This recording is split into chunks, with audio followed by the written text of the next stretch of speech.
Welcome to Still Unbelievable, a podcast by Reason Press, where we examine religious claims, especially those made by Christians, and we regularly respond to items that are featured on the podcast Unbelievable. We embrace dialogue, but as skeptical former believers, we will also criticise unfounded claims and unsupported beliefs.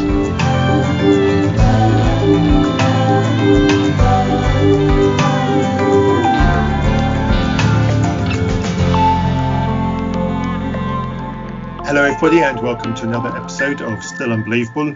This is a part 2 of a Questions with Christians show. We had some good feedback from the last time we hosted a Questions with Christians. That phrase is surprisingly difficult to say. I'll say as little as I possibly can. But with us we have returning guests, Caleb and Kevin. We originally met them on Skeptics and Seekers when we had the original Questions with Christians, and the audio from that got put onto here. I can't remember the episode number, but go back and listen to that if you haven't already heard it. Like I said, I did get some good feedback for that. So welcome back to Still Unbelievable, Kevin and Caleb. For those who didn't listen to the other episode and haven't heard you before, or who aren't familiar with where you're from, both of you tell us a little bit about yourselves and we'll get on with the questions I've scripted for you. Yeah, thanks. I'm Kevin Smith. My interest is more history and philosophy, and I sometimes am on Caleb's show, which I'll let him introduce next. I'm Caleb Johnston. I help host, I say co-host with Kevin and Charles, who's not here today, a show called Question Christianity. We started it as a local group to just have good conversations with people on important topics. Everybody's welcome and invited to come. And then as the events of this last year played out, we moved things online and have continued having good conversations on Facebook and YouTube when we do that. So that's Question Christianity on Facebook or YouTube. Thank you both, and you've both been very gracious enough to submit yourself to some more dastardly questions from us horrid atheists. Hopefully you've had a chance to look over them in advance, because let's be honest, with questions like this, I think it's only fair that people get to see questions in advance and get to think about an answer. I think giving people hot questions and making them think about it on the show is possibly not the greatest way to do it, because people are always likely to either misspeak accidentally or trip over or think of the perfect answer several days later. And hopefully this will be something that's a little bit of a more informative conversation and discussion. So unless, Andrew, you've got something that you want to say. No, I don't have anything to add. Guys, thank you for being willing to join us, for jumping into some questions with us, and feel free to ask whatever questions in return that are appropriate at the time or inappropriate at the time. So here is a question. I think this is the question that I asked on the last show. So we'll just go through this again because we didn't have a lot of time talking about it, if I remember rightly, last time. So my question on miracles, and it's a few lines long, so I'll probably just break it down. Many Christians accept and believe that their God performs miracles today. Some even have examples that they can point to as such a miracle. Yet those very same Christians tend to be reluctant to test their God's miracles in a controlled environment. Why is that? And if you are a Christian who believes in miracles today, would you be prepared to put your belief to such a test?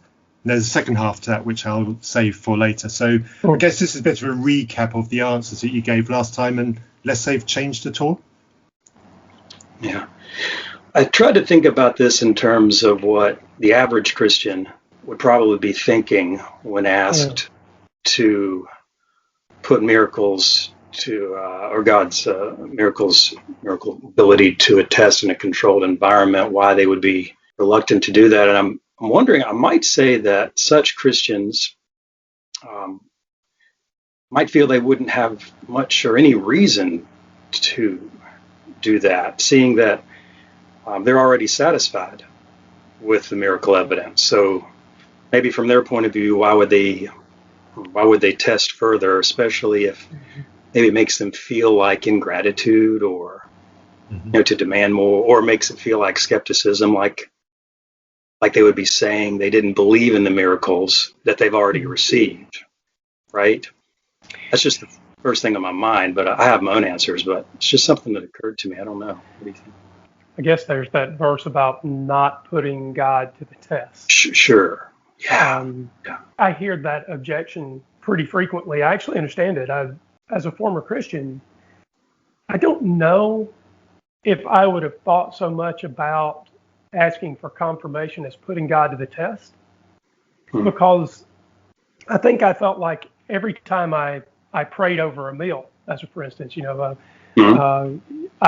think I felt like it was the same kind of issue, asking for God's direct intervention. I don't perceive intellectually to be any different as a Christian than as a non-Christian, right? I'm asking the same thing, which is for some kind of discernible intervention. But I actually do understand. I think I see that way now as a skeptic. I might have seen it differently as a Christian.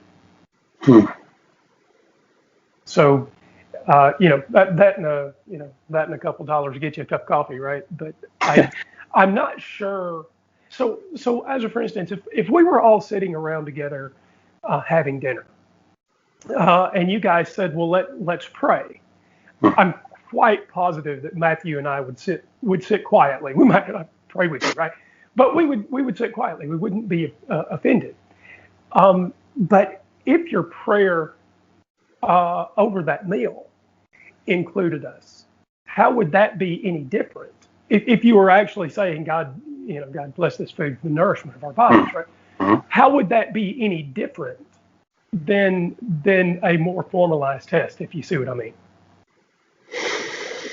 You're jumping the gun there. I'd like Caleb to answer the base question before we jump to more nuanced bits. Sorry, Caleb. My apologies.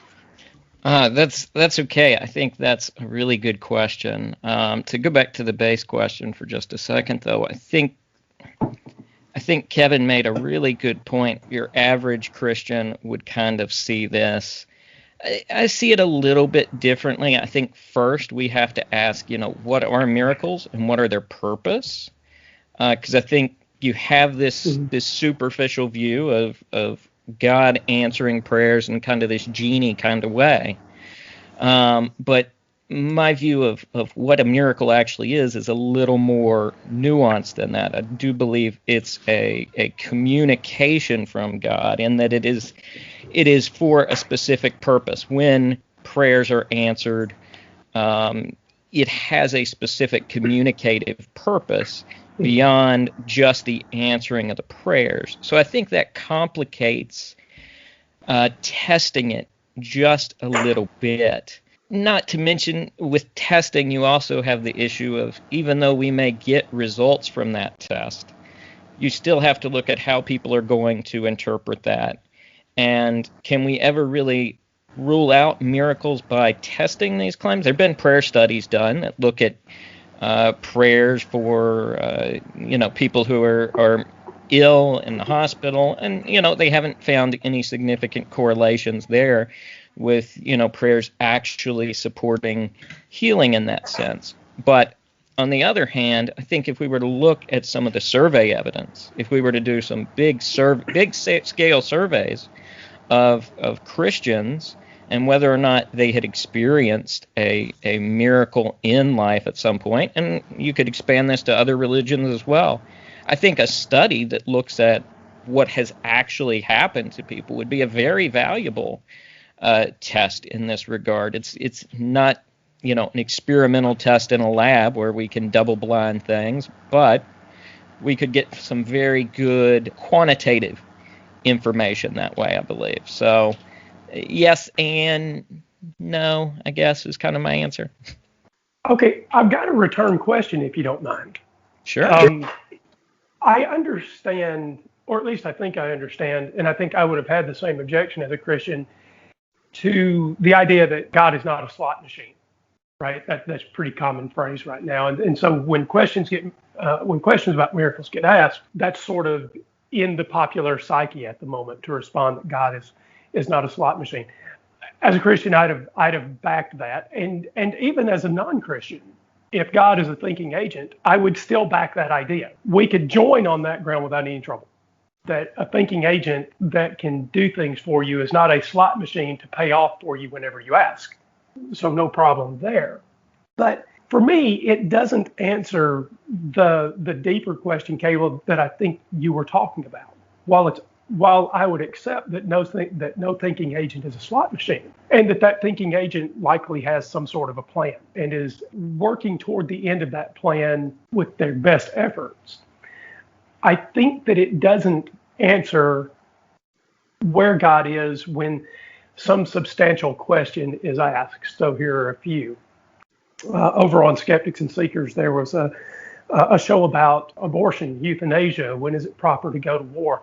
It's a non-trivial set of questions, right? And surely that is worth answering. It's not a slot machine request, right? Or when someone says, God, I am down to my last dollar. I can't pay my bills. My children are actually missing meals. And I need some real guidance from you for help. This is not a slot machine kind of request. It's the kind of request, Caleb, that I think you were right to point out is a deeper, more introspective kind of request for guidance that can't be trivialized by trying to hand wave it away with God is not a slot machine. Sure. Yeah. Yeah, agreed. Sorry, that was a very rambling question, wasn't it? Yeah. No, I see what you're. We don't want to. Be dismissive. Yeah, with just a cliche answer for sure. Back in the base question, I think that it was about being willing to test in a controlled environment. Mm. It might help us to unravel our thoughts here if walk us through what controlled environment would look like for one of these specific non-trivial, very good examples that you gave, of your choice. Maybe we can get a little further toward understanding that way. Matthew, go ahead. Yes, certainly I can go ahead with that. I'll pick an unrealistic situation because ethically I don't think this will ever happen, but I think it kind of depicts the kind of thing that could be a controlled environment. Let's say, for example, we have 100 cancer patients. Yeah, let's go for the big one. Okay, let's go for cancer. And let's imagine that these 100 patients all have the same cancer. It might be at varying stages, but it's all the same cancer. Let's just say lung cancer, just to narrow it down for the example. And let's say, for example, we treat 50 of them with conventional medicine and the other 50 get no medicine at all and they get prayer only. There we have a controlled environment. We have a set of people who are getting cancer treatment to the best that we can do. And we have from history a predicted way in which certain number of those people are going to fail to survive a year. But a certain number of those may need a significant operation. A certain number may actually recover, and the conventional treatment will dissipate that cancer enough that they'll be able to live a relatively normal life for, say, 10 years or whatever. Now, we have enough history that we'll be able to work out from that historical stats the expected survival rates and lifespans of those 50 who are getting treatment. So the 50 who are not getting treatment, who are just getting prayer, if prayer doesn't work, then we kind of know what's going to happen with those 50 people, and it's going to be worse. So they're going to end up worse on average than the people who are getting treatment. So my proposal will be then, if prayer genuinely works, and if God listens to the prayers of Christians or even non-Christians sometimes, and will act on those people, is it reasonable to expect there to be a noticeable difference in those 50 people who are not? So let's just say, for example, the average 10 years later is those 50 people who didn't receive medicine but did only receive prayer. Let's just say, for argument's sake, that they did had exactly the same survival rates as the medicine. Could we legitimately say that there's an indication there that prayer at the very least needs investigating more, but it certainly indicates that prayer is at least as good as medicine? Wow, that's a great example. Complex for a couple of reasons. Well, you already said ethically. Yeah, who would do that, right?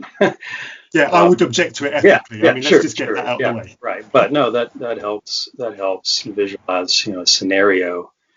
But now I realized I have another complication that I hadn't thought of before, and I think that might assume. Well, let me put it a different way. I'm not, just personally, lots of different Christian beliefs, right?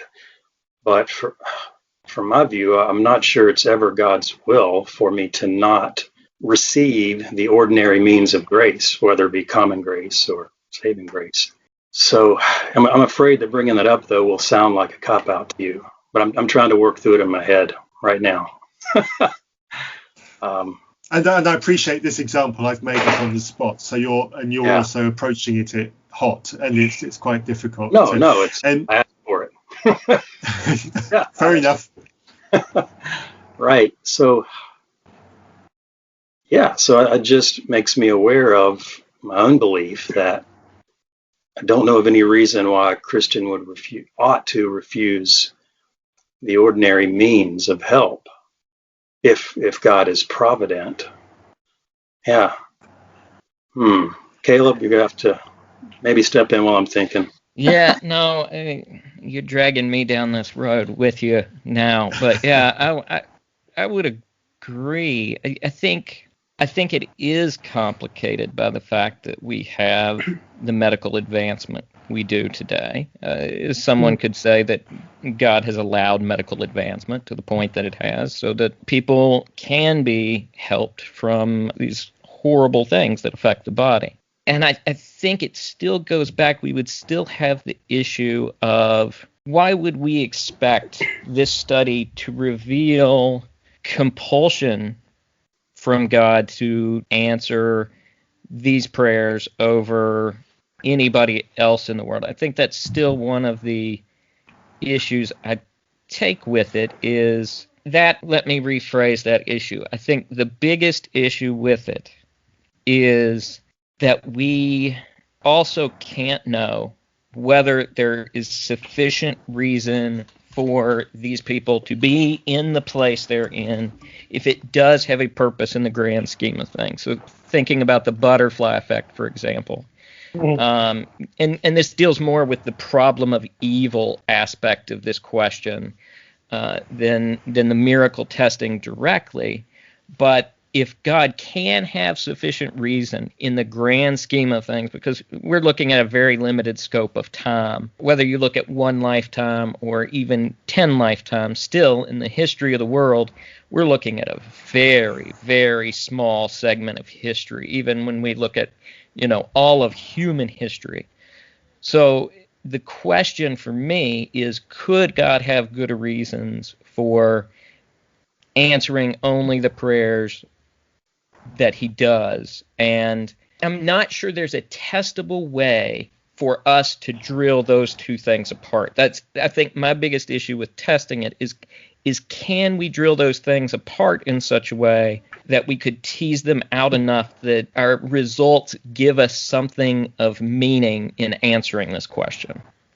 What my skeptical ear hears, I'm absolutely positive, by the way, that this is not what you intend. Okay. But what my skeptical ear hears is God is so provident that usual grace, the idea that there's regular access to medical care where there is, or there's not regular access to medical care where there's not, right? So there's plenty of places in the world that don't have the medical system that we do, right? So where we have this sort of regular providence that Christians can access medical care, and that is also open to non-Christians. And so God's grace covers the Christian and the non-Christian equally well. And that appears to apply anywhere around the world. So if that's the case, my skeptical ear hears, okay, but what I'm asking for is actually a demonstration that there is a such thing as providence. And what I hear in response, and I'm pretty sure you don't intend, but I don't know how else to take it, is, well, there's no way to separate providential care from a thing that is wholly natural. And it's just going to depend on where you start. So I don't start with a God, and you do start with a God.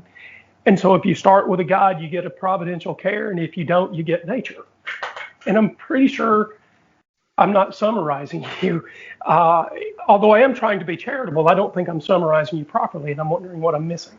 No, I don't think you're altogether off. We probably will both agree that where you start has a lot to do with where you end. But yet, both of us want to find a way off of that dilemma, right? So I don't think you're mischaracterizing us necessarily. I am trying my best not to. I Yeah. promise. Oh no. Oh, I know. I mischaracterize myself enough. So Now, before I say the next thing, Matthew, you said you had a lot to say on this, so let me let you do that. Firstly, thank you for your answers. I don't have anything to object to in either of what you two have said, and you've probably fairly accurately reflected how I would have thought about it when I was a Christian myself. So nothing specific there. My several thoughts, and you can answer as many or as few as you want. I'm not going to pick you up on anything that you omit. A God that we can't predict or behaves in a way that we have no way of knowing how he's going to behave is effectively inseparable from random chance, or even, if I want to be really unfavorable, inseparable from a pixie that likes to mess around with us. It does miracles for us when it feels like, and it doesn't do miracles for us when it doesn't feel like it. How could I possibly tell the difference? And if God's providence is for God to know and for us to do our best with, then surely, again, to take this to its extreme, is why do we give medicine for any condition at all? Surely the natural degradation of human life is how nature is meant to be. So whether it's taking an Anadin for a headache or doing something about a serious lung cancer, surely that's all changing the course of nature and potentially changing the direction which God might have for us. So why do we do any of that at all? There were a couple of other things that went through my head, but they've gone now. So that's what you're left with for now. Okay. Well, you bring up the old objection of Camus and the plague, right? Where it's argued that it's inconsistent for believers in God to work against nature if God is the creator of the world, right? So, but Christians also believe in the fall of nature, as you well know. So I think, we could go down that theologically, and I don't think it's covered by any of my questions, so let's just hit it lightly. I think is probably probably the best thing. Or we'll end up down a rabbit hole that we can't find our way out of. Right. Okay. And then, but more fairly, I think you, and more intriguingly, I think you hit on, how do we distinguish then if God is completely unpredictable? That would be, well, the sort of problem that you laid out. So I don't want to say he's completely unpredictable, but that's where we've been in this sub-topic of miracle testing. Mm. I don't think that extends back out to Christian theism in total. So I'll touch that lightly and then back off for a moment. That's very interesting. To be fair to Christianity, if there was a way to demonstrate some regularity or predictability in Christianity that is a regularity or predictability that doesn't exist outside of Christianity, but more than that, a parallel regularity or predictability that couldn't exist outside of Christianity. In itself, that would be quite interesting, right? It wouldn't answer the providence question. In another way, it would answer the why to believe question, although there would still be mechanistic questions about how the regularity and predictability occurs. Right. So that's very interesting. Now the key words you used, predictability, regularity, that's in keeping with your view of the power of science, the scope and range of science, and its value, which I also value. I'm wondering, going back to the miracle issue, if repeatability, in my understanding of what a miracle means in Christianity, if repeatability has to become the standard, then I'm not sure how we would still call it a miracle or have miracles of God, or we wouldn't just now. I would expect the naturalist to then say, oh, now we found a new law. We found a new regularity that we didn't know about. And so we still wouldn't have proven. Okay. That's a very, very fair comment. I may be wrong. Look, yeah. Yeah, no, that's you're very fair on that, actually. Yeah, if something can be done with regularity, then by golly, it's got to be natural. Let's work out what it is. Yeah, I'm not sure if I could escape it even then. No, that's I totally think the fair. return, though, I think the return, though, is, Okay. and I said this I think we were on mic together one of the most recent times that I said this. I am an externalist, right? So part of my world, so you're right to sort of label me with that. Although in this way, I'm not necessarily appealing to empiricism. Oh. If it were possible, although I am, look, you can label me with empiricism, and I would be just as happy with that too, to be honest. But I am willing to acknowledge that it would be possible to have some system outside of empiricism that I'm not aware of today that could be regular and predictable, that would meet externalist criteria that nonetheless wouldn't be empiricism in its classic sense. With all of that said, I think I would have to ask in return, because you're right. If you said, oh, we have this new thing, and wouldn't you look for regularity and repeatability and eventually call it a law? Yeah, well, yes. Yes, I would. But you would still need to work out what it is that's causing it and what the mechanism is. So there would still be lots to do. And, that mechanism might lead to this, ultra universal mind or whatever it is. Right. So with a one-off event, I don't think you save yourself from having to explain the event because you say, oh, well, it's not regular or repeatable, therefore it's a miracle. Well, surely there are things that only happen once that themselves aren't miracles. And so if that's the case, how do you distinguish a natural event that only happens once for whatever reason from a miracle which itself only happens once? So I don't think we get away from regularity and predictability just because of scarcity. Sure. Yeah. A good point. There has to be some other criteria or class of evidence added to that because you're right. Anomaly does not equal miracle automatically or even probably. Right. By the way, I'm not saying that they don't exist. I'm just saying that Sure. I don't. So I just want to be fair. Yeah. It wouldn't get you all the way. You're right. Yeah. Good. I think this is a good place to ruminate. Yeah. Okay. Yeah. Ideally, if there were sufficient resources to do such a thing, I think the best way to begin fleshing some of these things out with an actual methodology would be to begin cataloging some of these things from people of various religious backgrounds and catalog miracles that people have believed have occurred. And the scope is going to be challenging because how do you, at least minimally investigate these things in a way to catalog and separate the garbage from something that is actually valid to look at and say, okay, there's something missing here. That would be the best way to go about testing something like this, is to begin cataloging those sort of things. And it may take, 50 years to get a catalog of enough information. It certainly could help flesh out some of the differences as to whether there is a significant variance between Christianity and other religions when it comes to miracle claims. But again, it's such a complex thing to begin. I think we could do it, but the amount of resources and effort that would go into it is something that would have to be very, very high to get good results. And you need people from both sides as well, so that you don't have these biases going in. You guys will know. I'm certainly prepared to. So you go on, Andrew. No, this is very short. Matthew, you'll remember, and Caleb, Kevin, both of you guys will know, and I just cannot come up with the author's name right now. I've read both volumes. Not thinking of Keener, are you?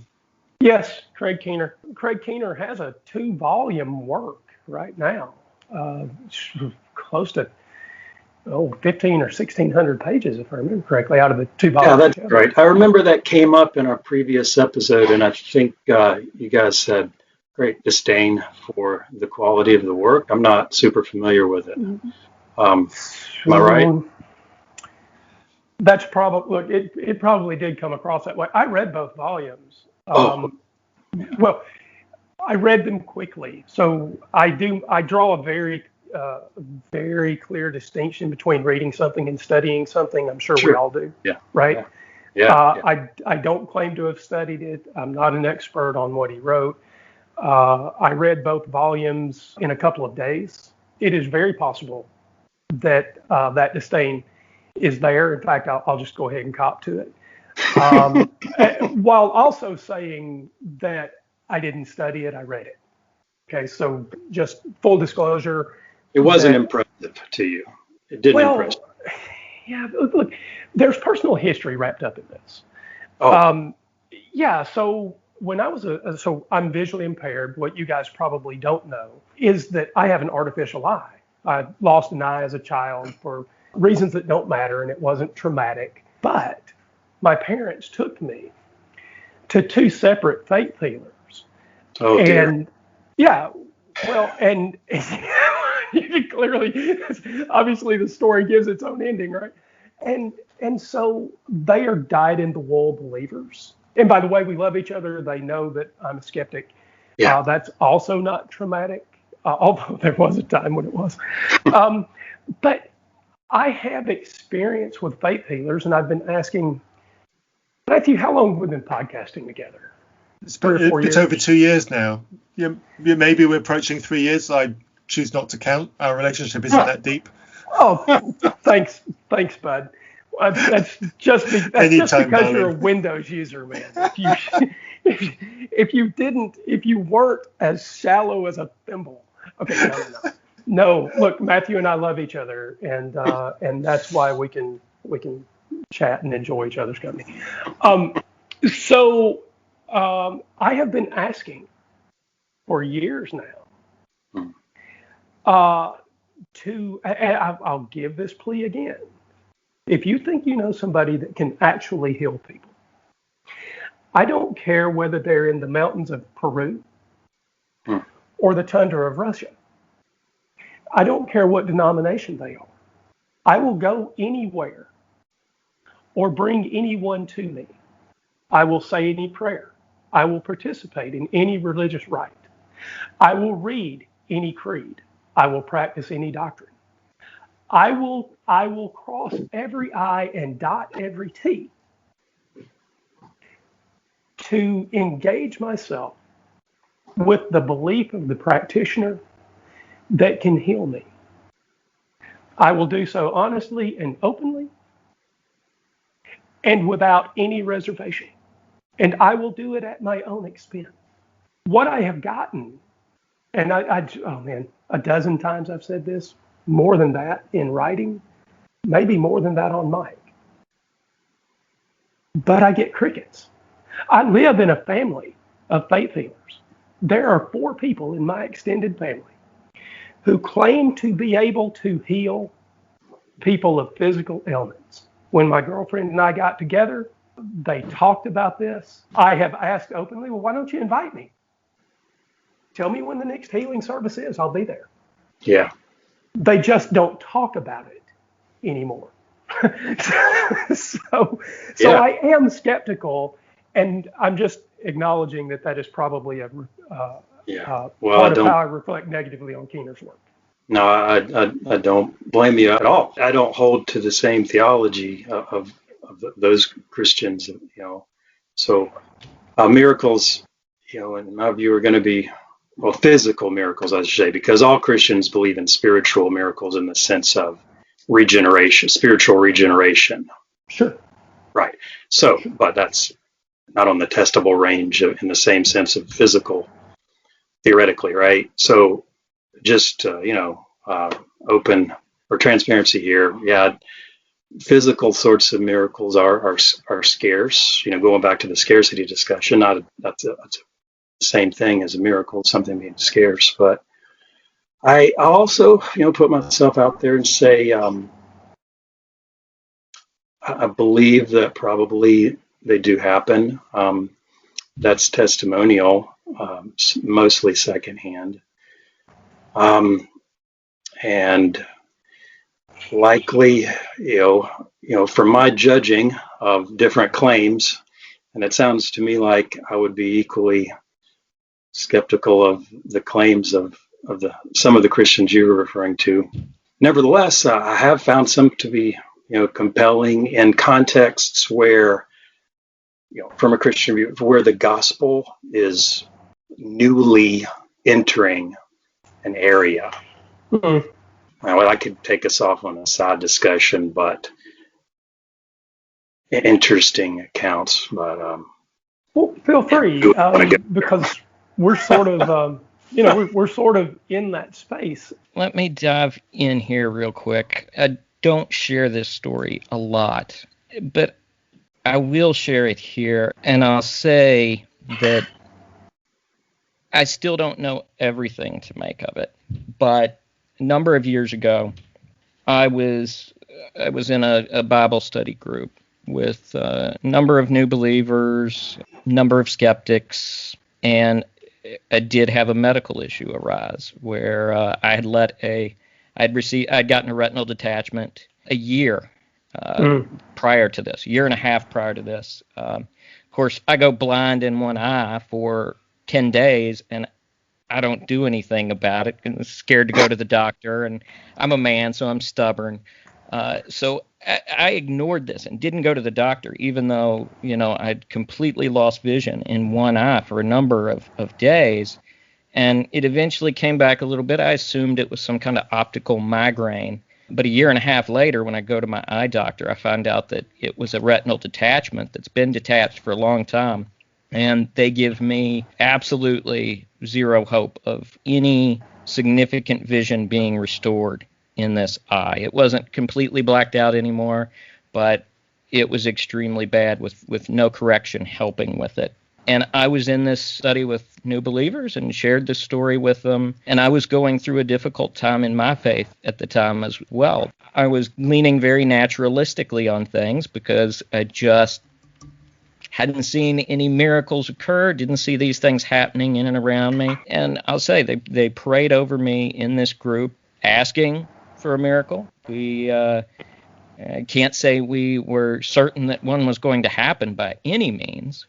I went in and had the surgery to repair as much of this as possible, and a few months later, my vision was completely back to 20/40. It's not perfect. Got some error to remind me of my stubbornness, but every time I go into the doctor, he's shocked at how long that retinal detachment was there, because people can have a retinal detachment for a day or two and permanently lose vision. So it's one of those miracle accounts that I have not been able to reconcile with the medical evidence that I've directly observed. And it's been my own experience, so I know I have bias there in looking at this as well. But it's just one example of a miracle that I think did offer a communication with the people that were in this group, because it definitely increased people's faith to see this happen.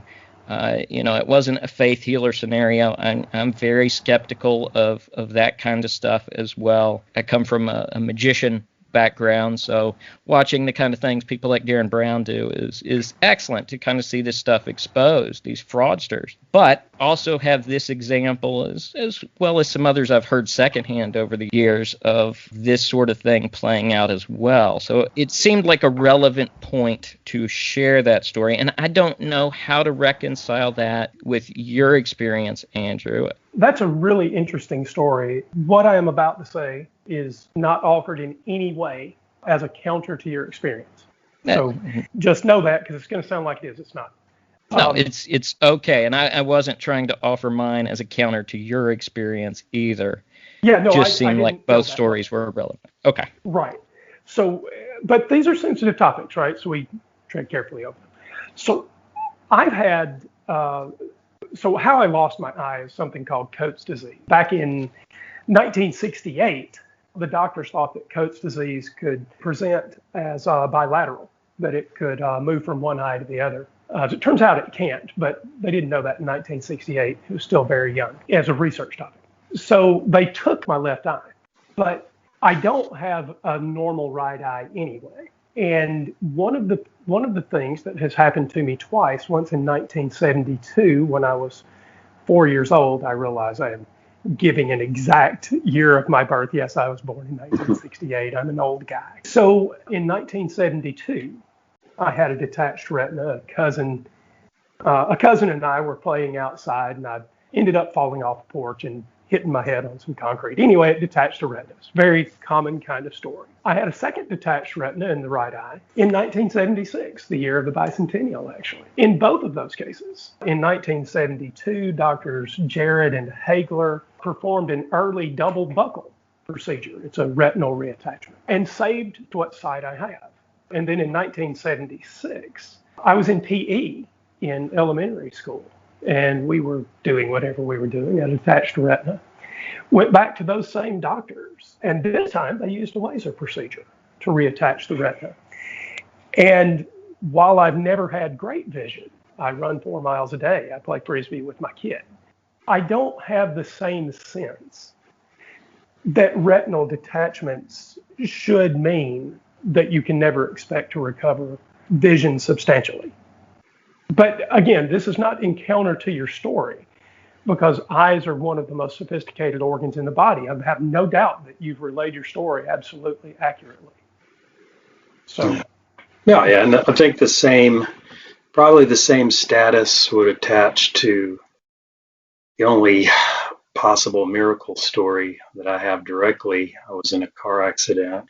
Been in a lot of car accidents, so I guess my wife is right about my driving skill or lack thereof. But this particular one, okay, I was a pastor back at that time, and one of the very important functions that pastors do is they host monthly meetings for other pastors, and it was my turn to get the donuts for that morning meeting. This is very, very spiritually important. So surely God would protect me.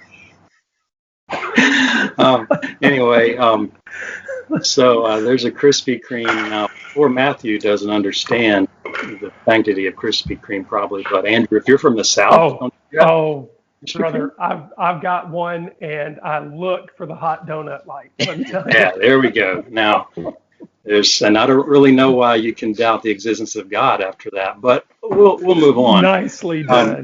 Nicely done. So the pastor is supposed to show up at my little church in the hood, and so I want to get donuts before they do, and so down the street at Krispy Kreme, and I'm running late, as that's also typical of me, sadly. So I don't even put my seatbelt on. I pull out to cross the road. I look once and twice, but I don't do the third look back thing, unfortunately. So I look to my left, then to my right before I cross over. I go ahead and start crossing over. In the meantime, somebody from my left, my driver's side, is going a lot faster than I thought they were when I first looked down there. Maybe 45 or something, because it's a small road. Anyway, I pulled just like directly out in front of them. They T-boned me directly in the driver's door. So hard that the force of it flips the car a few times, land in the median. So plenty of people survive that. But what was weird, I guess, is that I only saw it come at the last second. As soon as I turned my head again, this impact, and it pushes the door in. But anyway, when the car goes up in the air, subjectively, it seemed like, time slowed down and all this, which also is, psychologically explainable. But then it was like there was a bubble, for lack of a better word, surrounding just me within the car, because I'm free falling because I didn't have my seatbelt on stupidly. So it's like I'm suspended in this bubble. And, there's glass coming everywhere, and then the car's rolling around, but I never impact any part of the interior of the vehicle. And then when it finally comes to a stop, I'm suspended in air, and it's like the bubble disappears, which I didn't see, by the way. It's just that's the sense of what I was wrapped in. Then all of a sudden, gravity, and I fall, and I go to catch myself, and I break my hand on the steering wheel coming down. You know, so it's just like this really odd experience.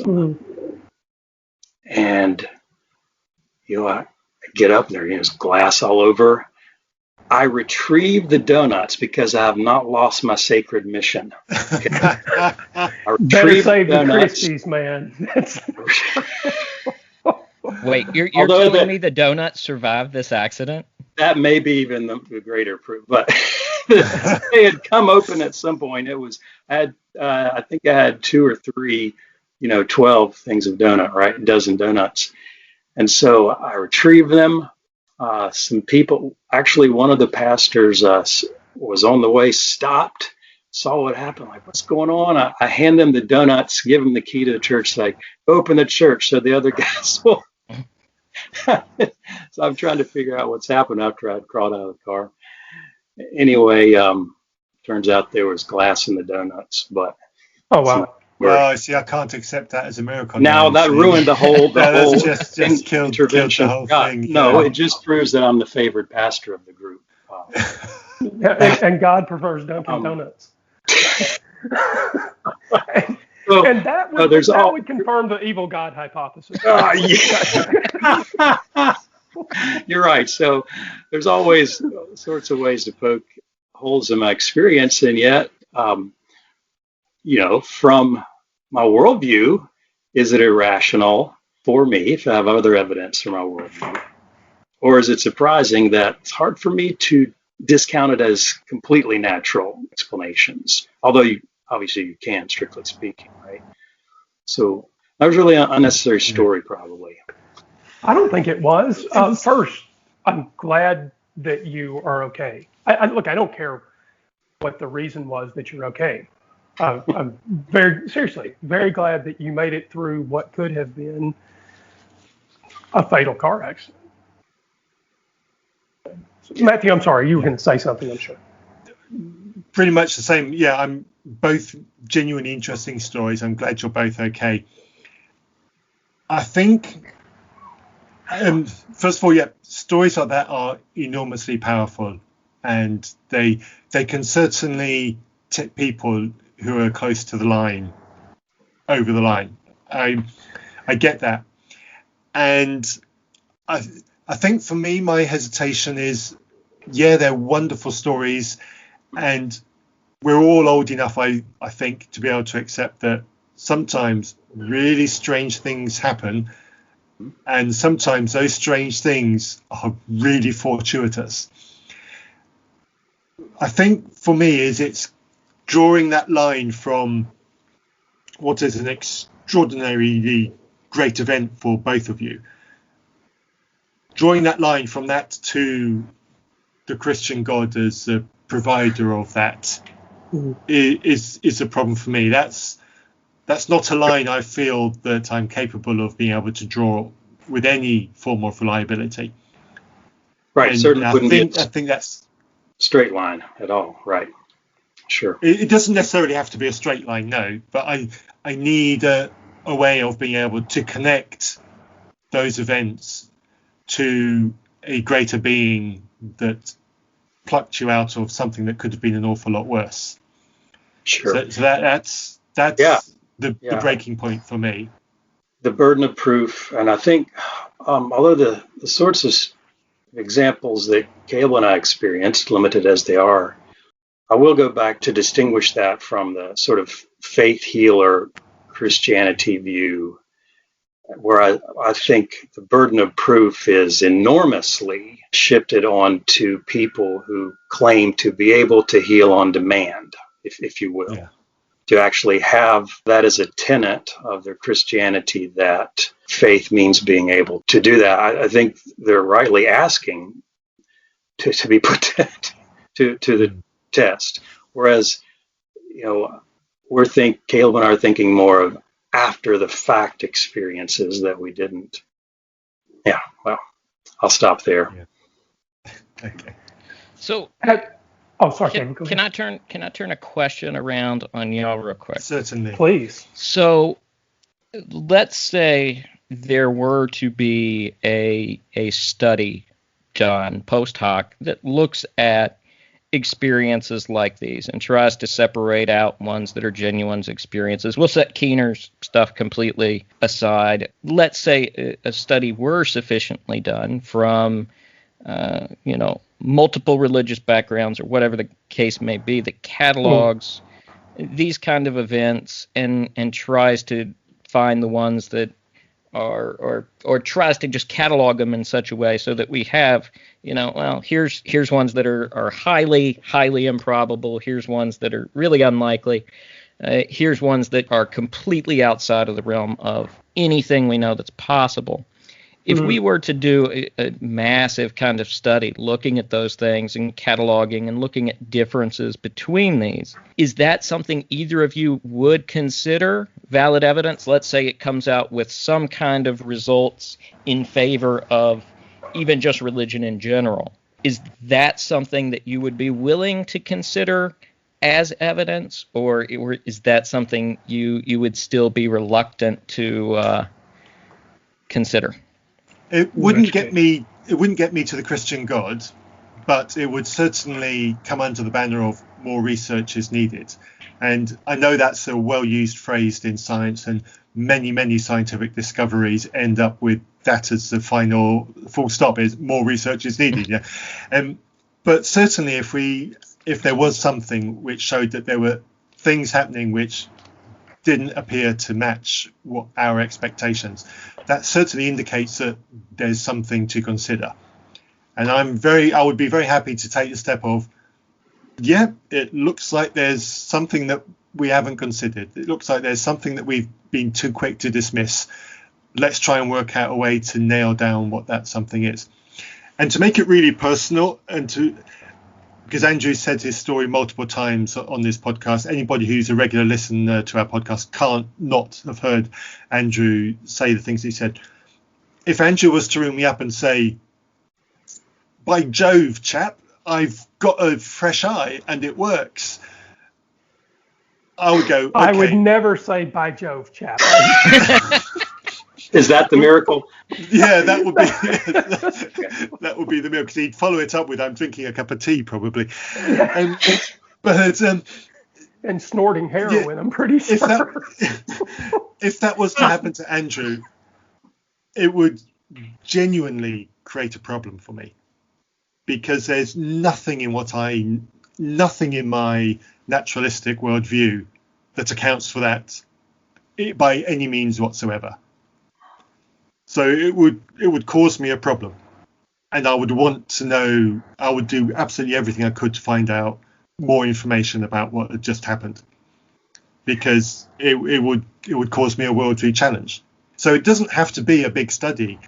One targeted direct event is enough for me to cause me a wobble. And it's direct because of your personal relationship with Andrew. Right. Unless, of course, he's been lying to me for the past 2 years about. Right. He's played the long game. Yeah. He's one about that. Nobody thinks a guy from Alabama is that smart. Nobody. Within 5 years' time, he'll have had a new eye and he'll be a pastor and he'll have got me converted. This is the con's game. Got a book deal already going. Yeah. Okay. I am from the state that is famous for run, Forrest, run. Nobody thinks I'm capable of such a thing. So back, that makes good sense. Back to Caleb's,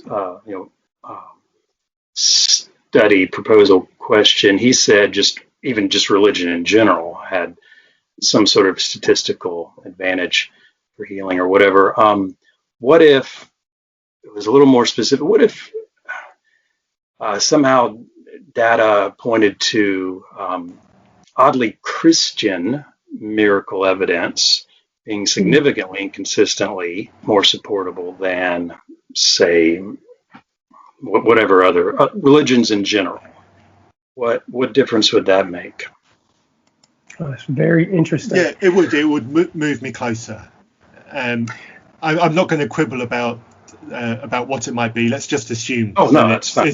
Let's just assume that it's data that is scientifically robust, and because it's gone through that. Let's just take that as said. Yeah, it would definitely get me close. There are other barriers between me and the Christian God, and maybe we can just use that as a stepping stone to move on to one of my other sets of questions. Okay. But it would certainly get me to the point of acceptance that such a being could exist. Before you move on from that, I'll give a quick answer, and I'm just wondering what you guys think about this, because it's possible that I'm leaving the realm of skepticism and entering the realm of cynicism, and I try to be careful about that, right? You don't want your skepticism to turn to cynicism. But I think so. Let's give it its full due, because I think it's a very interesting thought experiment. So we have a set of miracles that are through some set of reliable mechanisms distinguishable as much more likely than not.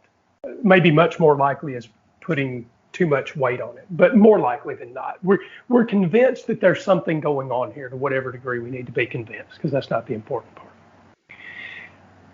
Would it move me closer to Christianity, I think, is a really hard question to answer unless we knew something about what kinds of miracles were being answered. So here's why it might or might not move me.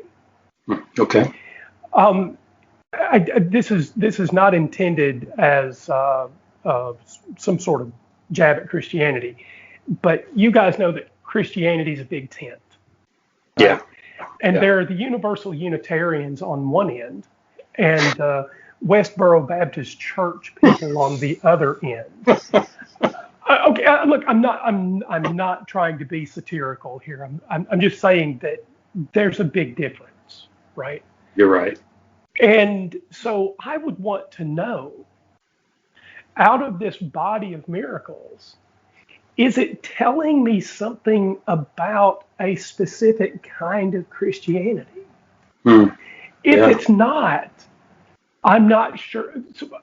I'm not trying to be unfair to the question. I promise you, I'm trying to be as level fair as I can possibly be. But because I don't know of an ethical position that it is not possible for Christianity to cover, if the miracles didn't tell me anything about a specific practice of Christianity or some kind of lights to get me to choose some set of Christian beliefs over the other, I'm not sure what I would have. Caleb, I'm sorry if that is not fair to the question, because I'm trying to be fair to it. No, my first thought is I can't see why that would be unfair. That would certainly be one of the things, it'd probably be one of the next steps for digging deeper if such a study was done. Yeah, I would want to look to see if there are any patterns in terms of types or settings or some sort of patterns that would lead me to narrow down what we mean by Christian, or properly what it is. Otherwise, it wouldn't be very specifically helpful. It's a good point. Mm-hmm. We should make distinctions. Right, and could I, in any meaningful way, make sure that it was so specific to Christianity that it ruled out? My days of comparative religion are far behind me, guys. So Jainism, if that's, or because Jainism is very, let's say that it seems very passive, right? That these miracles they all happen to people that work in a community to, they're all very giving, right? They're altruistic. And so this points to altruistic Christianity. Sorry for stumbling over the words there. So this points to a very altruistic Christianity. In what way would it not point to other altruistic religions? Again, wanting to be fair to the question, but I'm just not sure how miracles would do that. Or maybe it's only Christians that get them answered, right? I mean, that's what I was. Well, honestly, that is what I was sort of getting at. If the data were to to show that significant, whatever that means, a significant difference in Christian miracle claims being supported quite adequately. And then, narrowing that down to if God is pointing to something here, what might it show about his emphasis? If it was altruistic Christians versus Westboro, that I would be hopeful that it would, for sure. I would certainly imagine that if more Christians are seeing miracles, then my next expectation would be certain denominations within Christianity would see more miracles than others. And that would be the indicator to pointing to which denomination has the most accurate doctrine. Right. Not the most claims, because we know certain denominations will make the most claims. Yes. But actually it's better supported, overall. Right.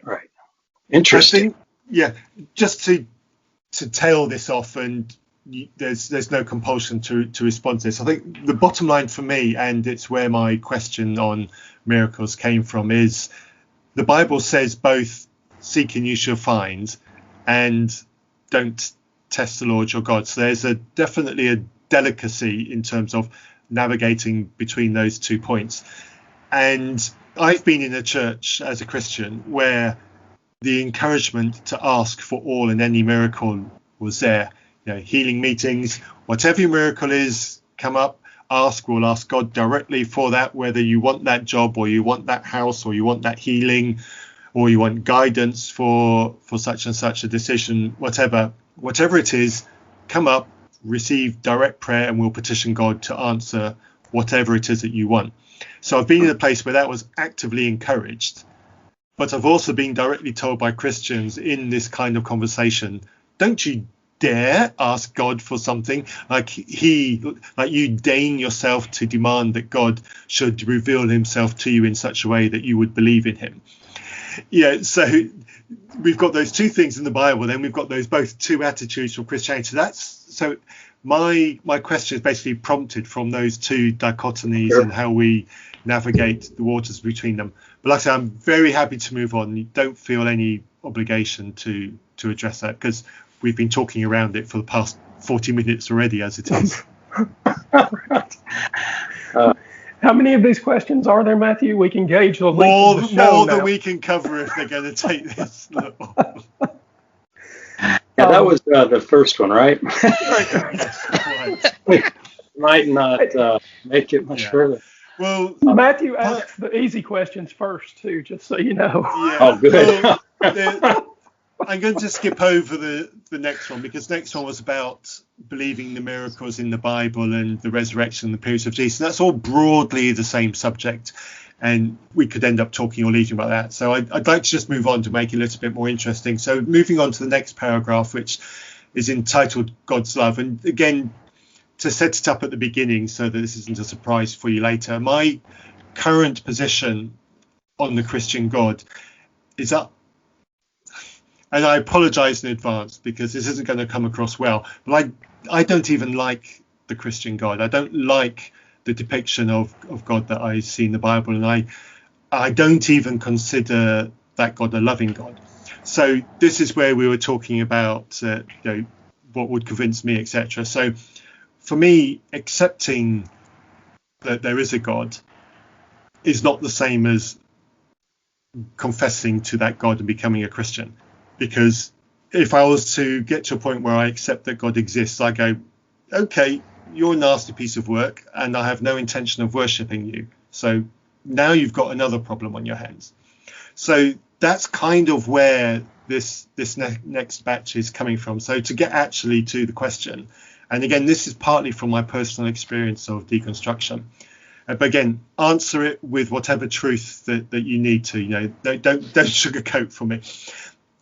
If God really does exist and he really does love us, why would he do nothing when doubting people beg him for something to help them remain in faith?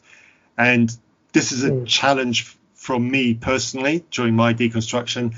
And I hear this come across quite a lot in other deconstruction stories. And we've had a couple of former Christians on our podcast, and this issue does come up. So you're not just talking to me. The thing that jumps out to me is the phrase "do nothing," and I know that's your experience, right?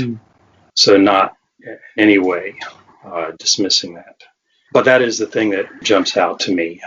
That if God hasn't done what He's asked, then He's done nothing. And I know you don't strictly mean that, but you mean He hasn't. Well, He hasn't done. Well, I guess it comes down to He hasn't done enough, right? Or is it nothing? I don't want to put words in your mouth, actually. Well, I say do nothing, but you're right. It might be so subtle that I've not noticed it. But from my perspective, there's no difference. But yeah. Well, at the time, I'm trying to get to the time of the struggle, because part of the question was while begging God. So I take that as some crisis point in a transition, specifically right there. If you're begging God, you still believe in some sense that He's there. And the desire is strong. I want to emphasize. The desire is strong. Okay. Yeah. Now, let me ask another question. Why did you want so desperately to remain in the faith at that moment? That's a hard question to answer many years later. Okay. And my mindset is different. So I'm answering it through a filter of more than a decade of active disbelief. So it's difficult to put my mind back into that situation. It's partly because up until that point, it was all I knew.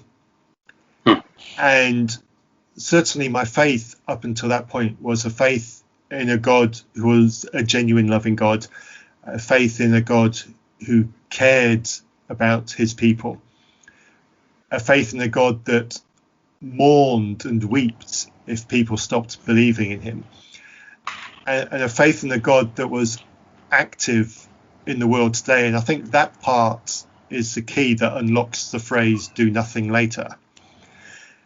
And so because you package those things together, and well, it's kind of like me asking you, what would it mean to you to entertain the thought that not only is the existence of God questionable, but if that God does exist, it doesn't care enough about you to give you that feeling of love? And I'm going to guess that you as a Christian, that is a thought that's not very pleasant to contemplate. So imagine for me, engage that emotion. Imagine for me, that was the emotion I was in. And I didn't want to go into that dark place, but I felt that I was on a road that led nowhere else. And so the begging in urgency was, I don't want to go here, because I want to believe, I need to believe in a God who loves me. That's all I know. And I'm afraid, and there was definitely a lot of fear there. I'm afraid of what my life would be like without the certainty of that belief. And I'm afraid of how I might be different at the other end, because I've been brought up on this diet of all the good attributes in me are because of the Holy Spirit dwelling in me. And if that is no longer a fact, how could I trust myself to be a decent human being? So all of that fear unpackaged all comes up into that fear of rejection from God, because when you're in that point of doubt, it actually feels like you're being rejected. It doesn't feel like I'm saying, God, I can't love you anymore. It feels like saying, God, why don't you love me anymore? That's how it feels like for the person in that place. And so that's why I'm using these kinds of emotive phrases in my question, because it taps into a really terribly dark, emotionally scared place. Wow, for a decade old, distance, that's an extremely lucid Thank you. explanation, and really maybe one of the most informative things I've heard in our time together. Thank you for that. That's extremely helpful. Thank you, Kevin. I appreciate the compliment. Before I go on, Caleb, I didn't give you a chance to say anything? Oh, it's okay. I'm still thinking. I do appreciate you sharing that, though, Matthew. Right. Yeah, it's very helpful because as I look at the questions from my point of view, I'm in the opposite position, so it's a reversal of God betraying you versus you turning away from God, right? So it's two different emotive stances and experiences. So that makes sense, actually. Yeah, it's first thing that came to mind for me is most of my periods of doubt and questioning, as Kevin mentioned, are kind of the opposite of that. A lot of my doubts are stemmed from an emotional wanting of Christianity to be untrue. So I'm still trying to kind of wrap my mind around your experience being that it's so different from what I've experienced just on an emotional level. Mm-hmm. Yeah, and there's different kinds of or classes of doubt, right? But there can't be completely divorced from intellectual versus emotive versus volitional doubt. But really, they're always tangled, right? Can't cleanly distinguish those. I don't think realistically, but.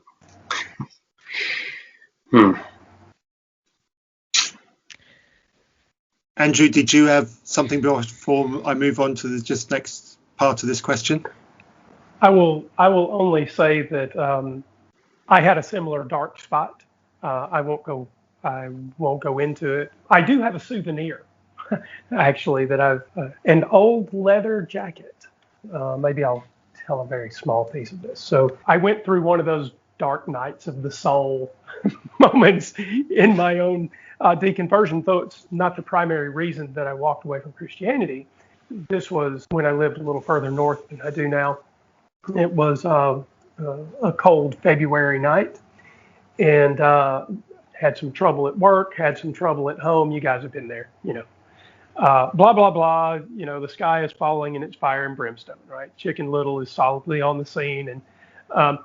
And so I was a marathon runner at the time, and I put on my old trusty leather jacket because I wasn't intending to run, and I walked out into the woods, one of the places that I ran regularly, and I end up laying in the dirt, in the rain, in the mud, and trying to gain some insight into the problems that I was having, what God wanted, the usual story of someone imitating sackcloth and ashes in our modern times.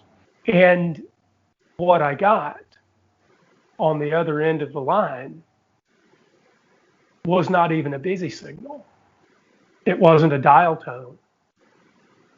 There wasn't even battery noise on the line for those folks that that remember landline phones and the buzz that you could get when there was no connection with the central office, right? What I got back was the strongest sense of you're alone that I have ever had in my life. And not only a sense that I was alone, but then, of course, that I've got to, however it gets sorted out, I've either got to do something about it or let it ride. But it is in fact up to me. The problem with the story, of course, is that plenty of people don't have that experience. And it's why I don't tell the story very often, though I do keep that leather jacket. I busted the zipper, and it's never been quite the same, but I've still got the jacket because it was an awful time. And it's a reminder that I made it through that period. But plenty of people do not have my experience or Matthew's.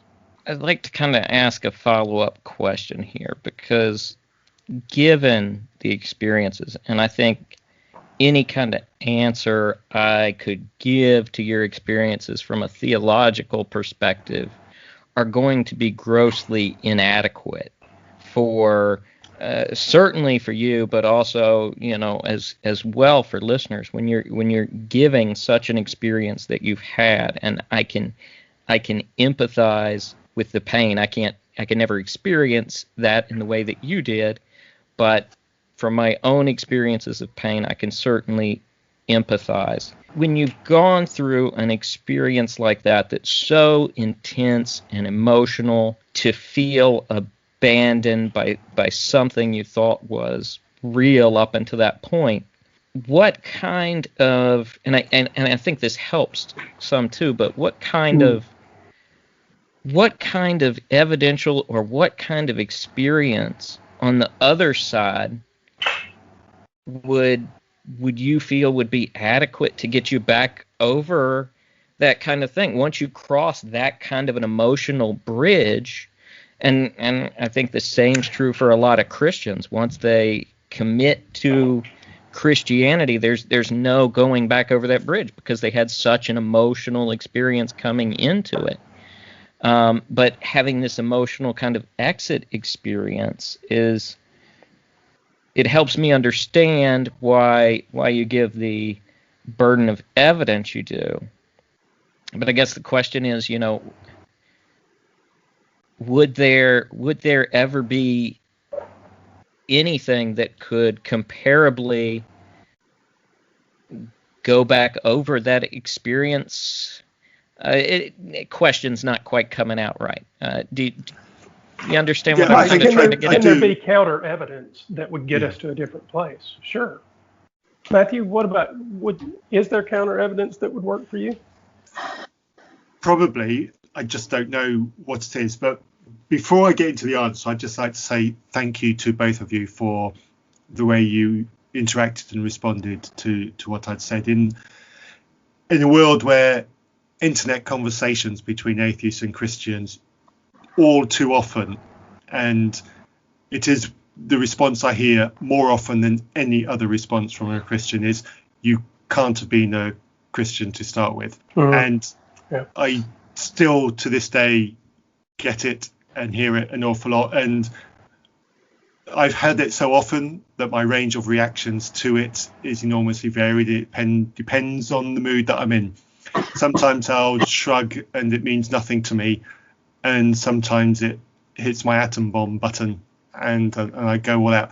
So on the back of that, I want to acknowledge the way that both of you responded to that and say thank you. It genuinely touches me the way that you responded. So thank you for that. Don't take that lightly. Thank you.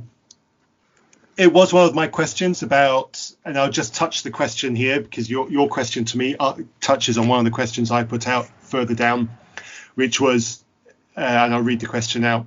In response to Christians asking me what would make me believe, I answer that evidence that I can test is what it would take, and I'm yet to find a Christian who says that that's a good answer. Maybe I'm being unfair to some Christians by putting in that bit at the end. Short answer, and you'll have heard this, other people say this, I don't know what it would take. And yes, I'm going to tag on to the end. I'm pretty sure that if God is real, that God knows what it would take. So why has he put me through this? That's a little bit trite, I accept, but there's also an element of truth to that as well. I quite genuinely don't think that there's anything a human could express to me that would get me over. I think that is probably a closed door. I'm not going to say never, but I can't imagine something that a human could say, because anything that a human could say by definition is coming from a human, and I need something that's just a little bit better than that. That doesn't mean people shouldn't try. By all means, if you think you've got something that will get me over there, by all means try it out on me. But I think that one is most likely a closed door. We've touched around on the evidence thing as well. Usually evidence comes from a solely naturalistic and materialistic point of view, and typically something that's attributable to God usually comes from the bin marked stuff we can't explain. And if it's marked stuff we can't explain, then I don't see how attributing it to God is a safe thing. So that's also a problem area. Again, I'm not going to say never, but that is a problem area. I've been hit with the Damascus Road kind of challenge. And again, I go the Peter Singer route on that is, who spiked my drink? If I could explain it through a drugs hallucination, then where does it get anywhere? So it is a problem. I don't know how I'll get over that bridge. I'm definitely not going to say I would never try. But I think the problem for me, to give an example, is probably as hard as for me to ask you, what do you have that could get me? I think both questions are tough questions, and I can't honestly answer any. My answer is somewhat like Matthew's, and dear listener, sorry. Here's Andrew's answer again. Matthew, we should just tape these, and we should just tape my response and paste it in. It would save time. I could do it in like a minute and 30 seconds, right? And be great. So when I first left Christianity, I think my answer would have been different. But today, Matthew's answer and mine share some similarities, although I do actually know what it would take to get me back to Christianity. And that is for God to quit playing around and answer the questions that he actually wants me to believe. What are the things that the Bible actually wants us to believe? That there is a God, that he does live forever. He's from everlasting to everlasting. He either is or isn't all powerful. He can grant me eternal life. There is a place for that eternal life to take place. That he is perfectly just to the extent necessary to rightly divide the good from the evil. That he has an arch nemesis, and that arch nemesis is one that he can defeat at any time. That's whatever your Christian belief is. If you want me to believe it, by the way, this is not you two guys. This is the editorial you. So don't take this personally, because I promise there's nothing about this is personal. Whatever God there might be out there that wants me to believe in him, he can't do magic tricks like change water to wine and expect me to believe that also means he lives forever. I'm sorry if that sounds harsh. I'm not intending to ramp up the emotional response here, but I do know what it would take, and what it would take is for a God to show his answer key. There's a bunch of questions. Those questions are not the ones that are primarily addressed in the Bible through evidence, even if you think miracles are evidence. There's zero miracles that show a God could live forever. You might say, well, the book of Revelation, John is somewhere in heaven, maybe, although I think that's theologically dubious. So you see what I mean? These are the questions that would have to be answered directly from me. Otherwise, we've got a reasoning error. And that reasoning error would go something like this in the mundane world. It is not the case that just because we can put someone on the moon, we can cure cancer.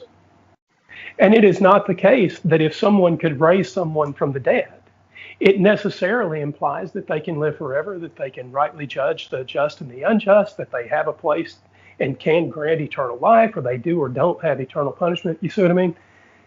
Those are the questions that would have to be answered. And I could be wrong about it. We could end up with the evil God hypothesis, right? and he could transport me to wherever God supposedly lived, and he could just outdo me intellectually. But there are claims that I am asked to believe that aren't addressed. and to get me to believe that there's a God that is going to judge me, you got to do better than what's been done so far.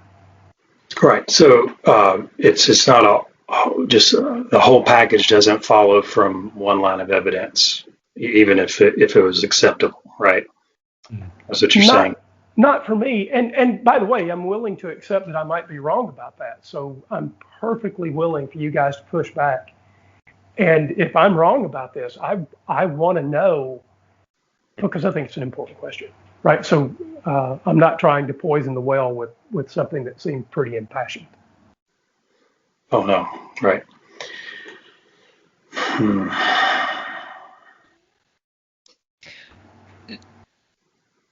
So, and I know this may bring up some old pathways we were down in the prior conversation through, but I'm trying to distinguish if there is a point and that's why I'm going to phrase it as a question, because I think you both will be better able to answer this than I could assume from listening to your explanations here. Is there a point of evidence that God could give short of overcoming your free will? So with this, do you believe that you could distinguish a point of evidence that would be less than usurping your free will in order for God to overcome that? So could you still have free will and still reach that point of evidence? Because I hear what you're saying, that it's very far out there. It is what it would take evidence-wise, and I'm just wondering if that's a standard that's short of usurping your free will, or if it is to that point of taking over your free will. That is that is the best question I've been asked in regard to this particular response. I will say yes. I do not suffer fools gladly, and I am generally not willing to believe, 6 impossible things before breakfast or 7, or whatever the old line is, right? So that's a really good question. It's a really good question. I will say that I think the answer is yes. Now, I have no idea. Obviously, the Christianity that I'm familiar with doesn't have a God that is willing to open his books. And by the way, I'm not asking to be God. I have gotten that objection, right? Well, what you're asking to be is God. No, I'm not. I'm absolutely not. All I am asking is that I be allowed to subject these claims to the same mental mechanisms that I use to believe the other things that are important to me. As a for instance, I have some convictions about what it means to lead a healthy life. I have tools that I use to get to that. Well, I told you I was an externalist, so we don't even have to go into it. You know what tools I would use. And so all I'm saying is not that I have to be a God. I don't have to be able to do the miracles that God can do. I don't have to be able to turn water to wine. I also can't build the Arecibo telescope, but there's evidence there for what it did. And there's good reason to believe the claims that came out of the work that was done. Hubble, okay, so these are all science things, right? None of it's, but you see what I mean? Yes, I could be convinced without a usurpation of my free will. At least I think I could. Now, a possible objection could be something like this. If God actually opened his books and showed you how he lives forever and all of that sort of thing, there wouldn't be any way for him to do that other than you becoming a God.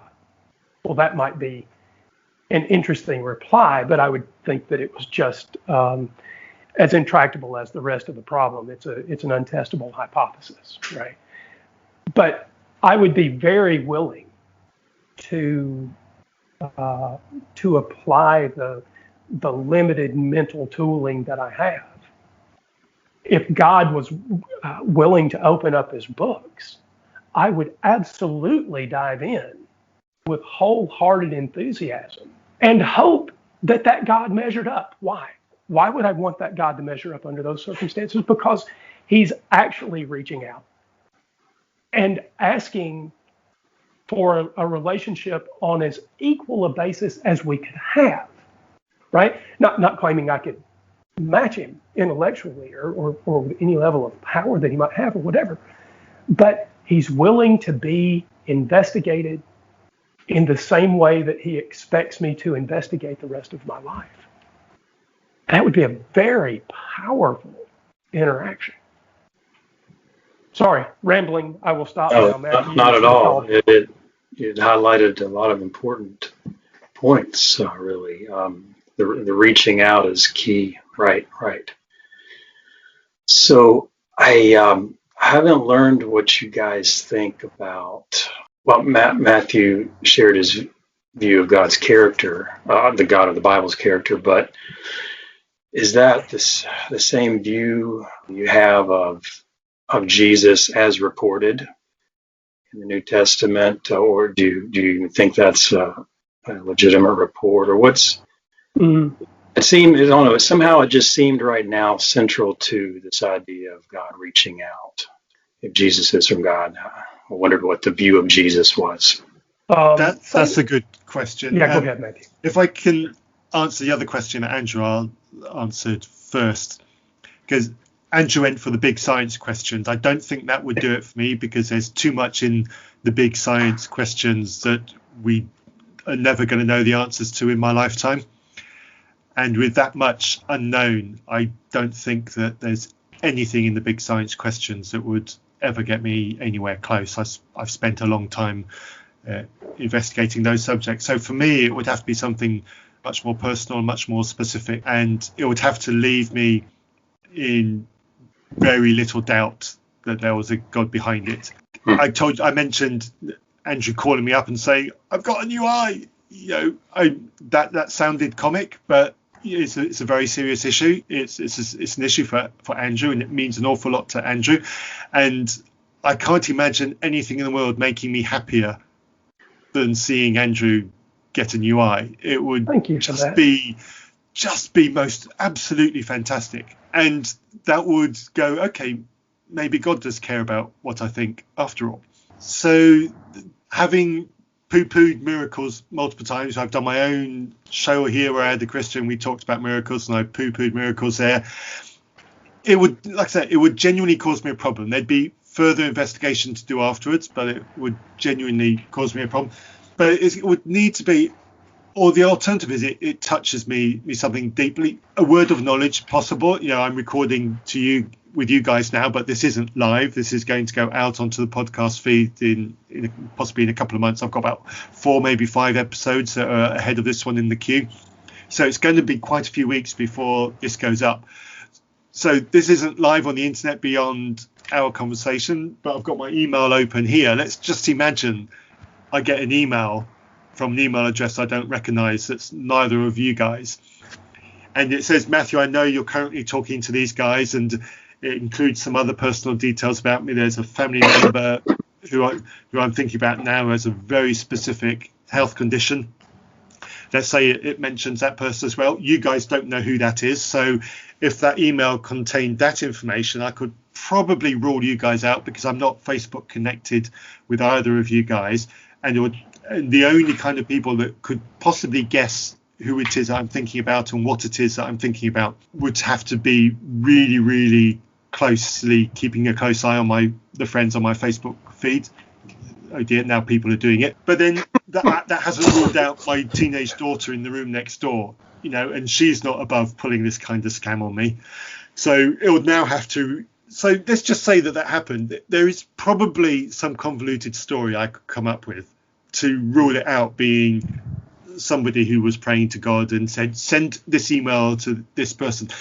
But that kind of email would make me, I would need to work it out. I would need to try to chase down who it was. And if I ruled out every single person who it could possibly be because of what was in it, and yeah, I'll go, okay, and I'd want to have a conversation with the person who was the other end. It wouldn't want to be just be an email conversation. It would have to be a phone conversation or a video conversation.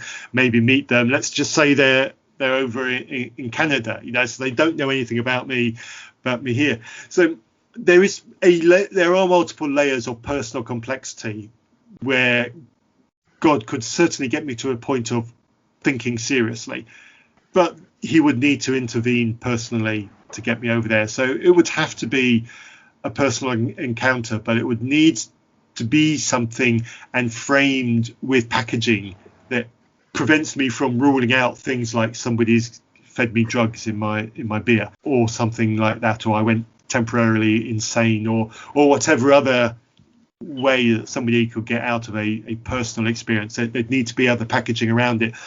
But I could imagine the kind of thing that I've just scoped out would definitely cause me difficulties in explanation.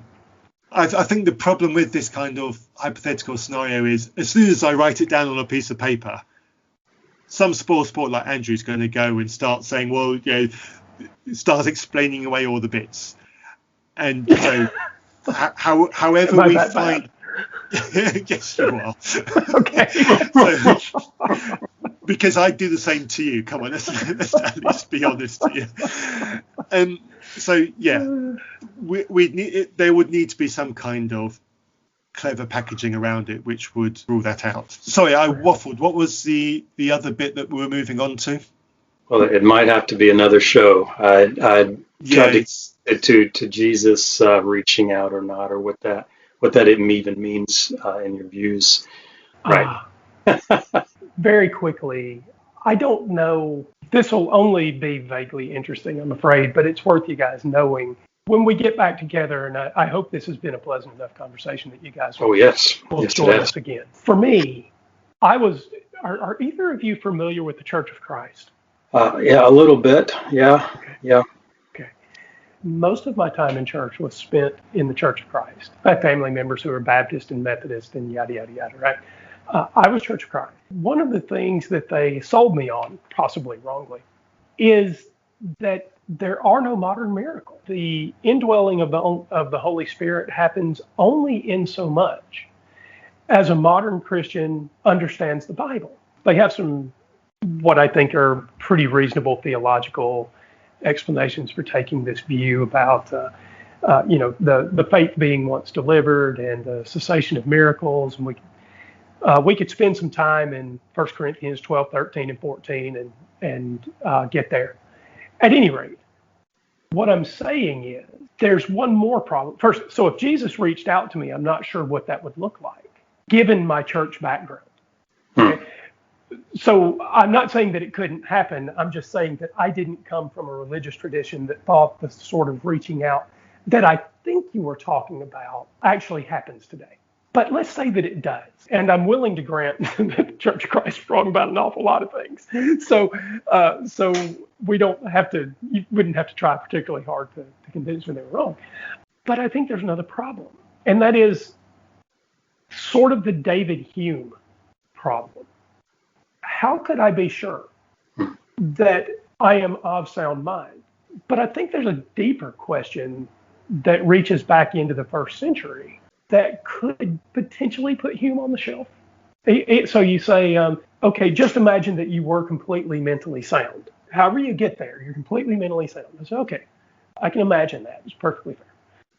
But then, how could I possibly know, given that any demon or any representative of Satan is surely better equipped to deal with my level of capacity than I am, right? They're even the bad guys are better than me. That's why they're enemies of God. That's why they're not human, right? They're somehow superhuman. And so how could I ever be sure that a message I got was Jesus? Right, unless you already believed that Jesus's message or character was accurately reported in the gospel accounts. Right. So maybe I'm dense here. I'm willing to acknowledge that I'm doing something. Yeah, Matthew, you say, no, you don't have to imagine, you are. I hear you snickering. I hear wondering. Okay, but I think so. Let's say that I believed every word of the red letter, and that I somehow believed them all correctly, right? So I just happened to be in that one moment in time where the stars have aligned, and I have the right Christianity, which isn't in the cosmic oatmeal cookie sense impossible, I don't think. But even so, if I had that, why would Jesus appear to me? Sure. And if I didn't have it, how can I be sure that it was Jesus? Good point. I agree. Yeah, you wouldn't need it if you already had the belief. And if you didn't have it, you wouldn't believe the vision, or couldn't with certainty. Or at least not completely, right? I mean not by itself or on its own. It'd have to be right. more.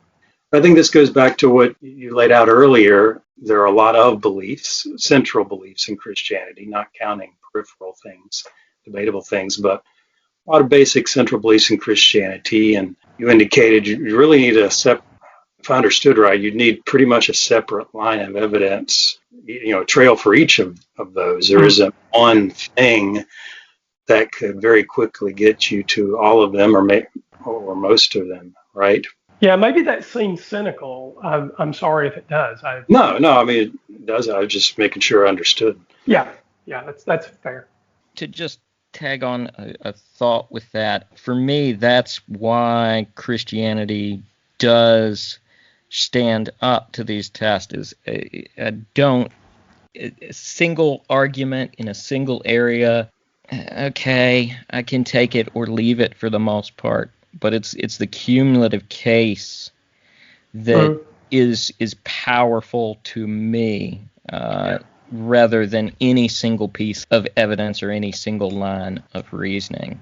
Yeah, that's fair for me too. Yeah, Matthew, that sounds like the perfect tagline to advertise the next episode. Then. It's the first cliffhanger. I love it. Yeah, I'm conscious of the time, and I want to let you guys go. Have you guys got time to address the favorite Bible character question before I let you go? Sure. Go ahead. Okay. All right then. Do you both have a favorite Bible character? It doesn't have to be a shared one. And are you prepared to share it with us, and why? Sure. Well, the obvious cop-out for a Christian here would be to say Jesus. So We've had that once. I'm going to avoid that, sort of. For me, the most fascinating character study in the Bible, I think, is this character of the angel of the Lord, who appears in the Old Testament and shares a awful lot of similarities with what we find about Jesus in the New Testament. So I think this angel of the Lord character is certainly one that is very interesting to me, and particularly when you look at the parallels with Jesus. Just fascinating area of study, I think. So that's a good answer. That is a good answer. Clearly somebody who had some advance warning of this question and had some time to think about it. That is good. That's a great. I'm sure there's a good sermon in that as well. Probably. Yes. They won't let me near a pulpit though. So. They won't let me and Matthew near one either.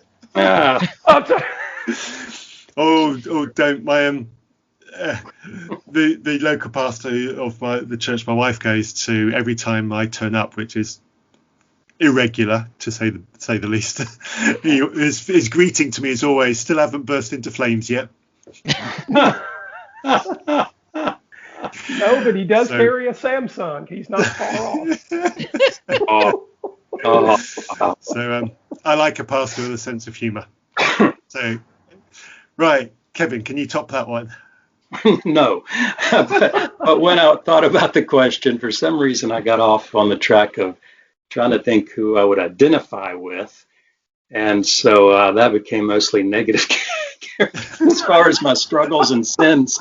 I maybe identify with the preacher of Ecclesiastes, not because of the wisdom for sure, but because he was still drawn down lots of dead ends over and over despite knowing better. This guy's supposed to be wise, right? Yet keeps doing dumb things.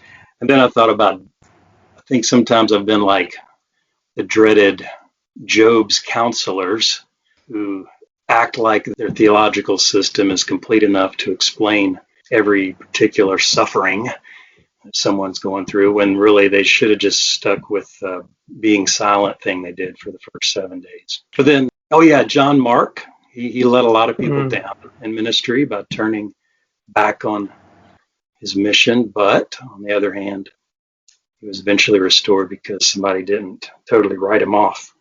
Lots of characters negatively. The only, positive one, on the other hand, I want to try to identify with actually is Luke, which we believe is the author of the Gospel of Luke and Acts, because he's apparently somewhat educated, but he's more comfortable in the background of stories and the background of the mission.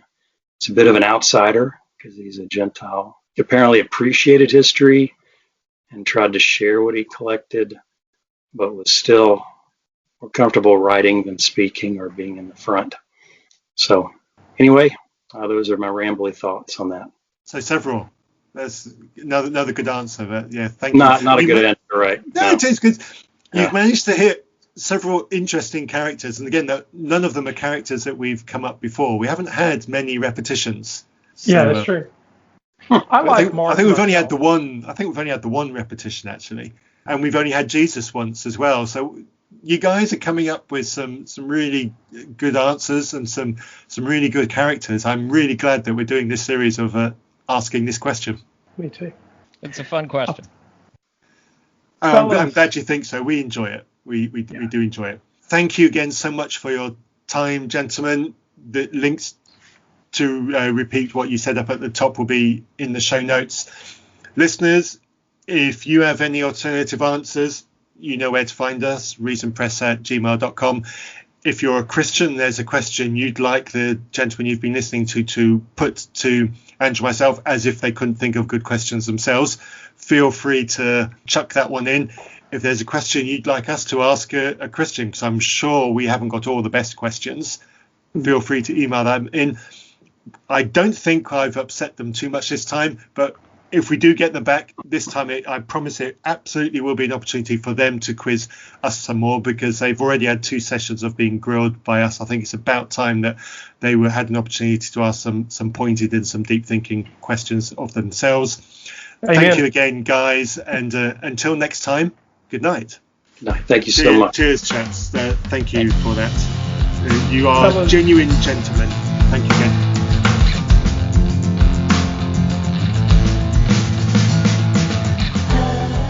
You have been listening to a podcast from Reason Press. Do you have any thoughts on what you've just heard? Do you have a topic that you would like us to cover? Please send all feedback to reasonpress@gmail.com. You might even appear on an episode. Our theme music was written for us by Holly. To hear more of her music, see the links in our show notes.